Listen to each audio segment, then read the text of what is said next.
At 12:13, we're following some breaking news out of New Orleans. There's a senior living facility in Algiers that hasn't had power since Ida made landfall and just got electricity today. It impacted more than 24 people. WDSU reporter Greg LaRose joins us live with these details. Greg, what did you find out for us? Hey, Christine, I'm in Lower Algiers off General Meyer at what's called Boyd Manor. We're told there are about 40 residents at what's described as a senior living facility. As you said, like everyone else, they lost power August 29th when Hurricane Ida made its way through. And they were only restored within the past hour.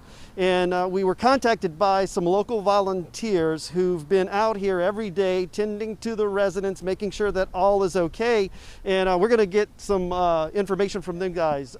David Jones, you're with Algiers Proud. Tell us a bit about what you learned about conditions here and how often you've been checking in on folks. Well, we received a tip from our Louisiana Relief Hotline at Algiers Proud that one of our volunteers had some solutions to come and help the seniors here who were in dire need of care.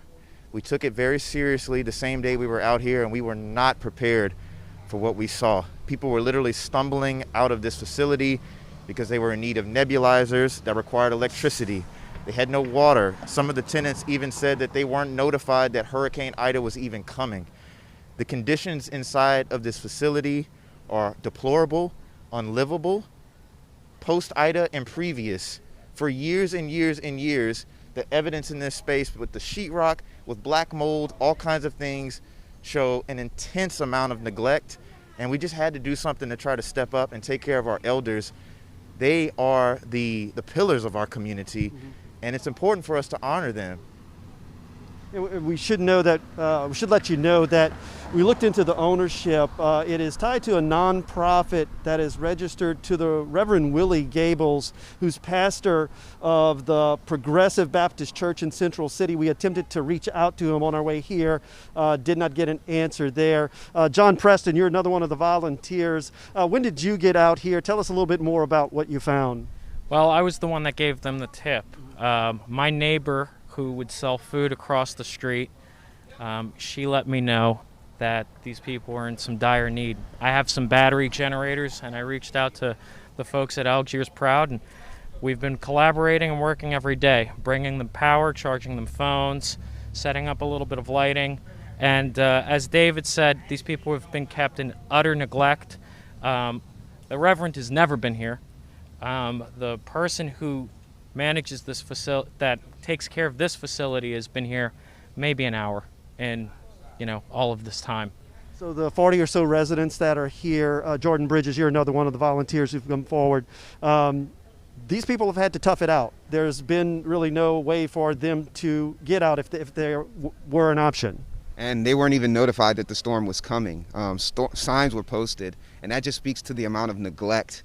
As soon as we arrived on site, and thank God for John's passion and was adamant about us coming, as soon as we got here, people were stumbling out of the building, gasping for air. Thank God we had battery generators. We've been running ventilators. We've been doing everything we could to help them tough it out, but they shouldn't tough it out. The conditions were unlivable before the storm even hit. There's been no one making sure people got food and water. We haven't seen management. We haven't seen our elected officials that have come in, and of course they show up. This isn't an isolated incident. This is happening all over our state.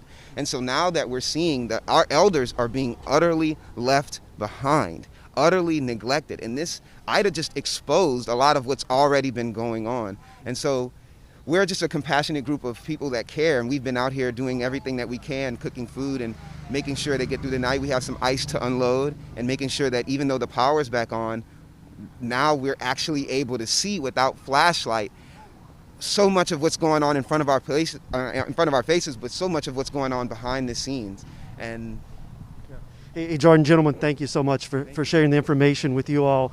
We should say that we have been in touch with Councilwoman Kristen Palmer. She says to my colleague Travers Mackel that they are aware of the situation here. They've endeavored to get food and necessities to the residents here, but we're obviously going to look for more information here to see, what lies in store for the folks here and that their well-being is brought to the forefront. For now, reporting from Lower Algiers, Greg LaRose, WDSU News.